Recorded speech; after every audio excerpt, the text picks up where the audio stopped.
பால்,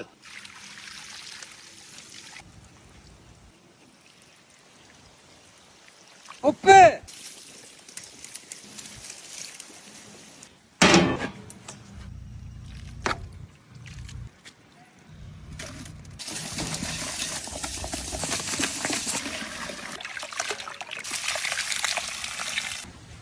நல்லெண்ணெய்,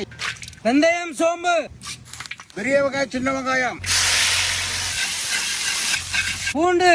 மிளகாய்த்தூள், பச்சை மிளகாய், தக்காளி, மஞ்சத்தூள், உப்பு, ஜீரகத்தூள், மல்லித்தூள், மிளகுத்தூள், கரைச்ச புளி தண்ணி, கருவேப்பிலை, மாங்காய்,